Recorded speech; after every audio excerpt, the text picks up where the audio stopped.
delighted to be standing here with my colleague, Senator Murray from Washington, member of our committee, and Ron Pollock from USA Families. I want to thank both of them. I want to thank particularly Senator Murray for a tremendous job she's done on our committee. Senator Kennedy asked Senator Murray weeks ago to examine thoroughly, as she does with the subcommittee on the full committee, deal with workforce issues. And this morning, as we go back into the markup of our bill, the subject matter before the committee will be the very issues that Senator Murray has worked on. We've now adopted over, I guess, about 5 days of a markup session, over 200 amendments. We've been agreed to or worked out. And I want to thank Mike Ensley, my Republican counterpart on the committee, as well as the members for their participation. We have had good participation for most of the day by Democrats and Republicans, working together, adopting amendments, working them out, or some we just have to vote on and either defeat or accept. But we are moving forward, and my hope is this week that we'll continue that effort and get as close to the final passage as possible from our perspective on the Health Committee. Whether or not we get it done this week or have to come into the week after the break, only the next few days will tell. But this morning, we've been focusing each morning on aspects of this health care issue. And it deserves being repeated every day, that the present situation on health care is not just unacceptable, it's unsustainable from an economic standpoint. You cannot have as much of our gross domestic product being consumed by health care costs and mounting every day in this nation and expect our economy to thrive and prosper in the years ahead. This is the issue that makes our economic recovery in the long term the most difficult if we don't address it thoughtfully, bring down cost, increase that accessibility, and produce a far better quality system than we have today. The system is broken. I don't know of anyone that believes otherwise.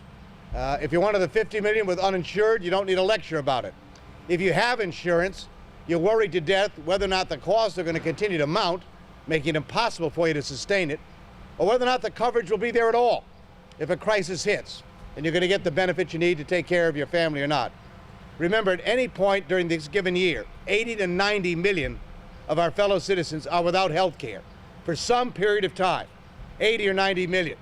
Every single day, 14,000 people in this country lose their health coverage. 14,000 people a day. And so the issue of coverage, of being there, to be there at that moment of crisis is absolutely critical for people. And of course, when you have a, excuse me, an economy that is as difficult as this one is, with unemployment rates rising, people losing their jobs and losing their health care.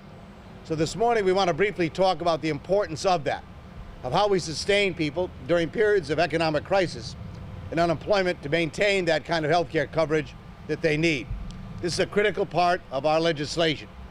We talked yesterday about making sure that you would not lose coverage or would not be denied coverage because of pre-existing conditions. That we have taken care of in this bill. If you have a health condition, you're not going to lose that coverage under our legislation as it's moving through the Congress. One other point that needs to be repeated over and over again.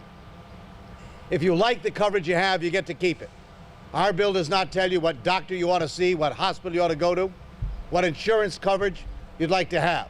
If you enjoy and like the present plan you have, you get to keep it. That's important in this legislation. But if you want change, if you want better coverage, then we're going to provide that opportunity for you as well. And to provide that ultimate guarantee in this country, that if you lose your job, you don't have to be in a free fall when it comes to providing for your health care coverage and that of your family. That not ought to happen to any single American in this country. In this great country of ours, we ought to be able to provide that kind of effort.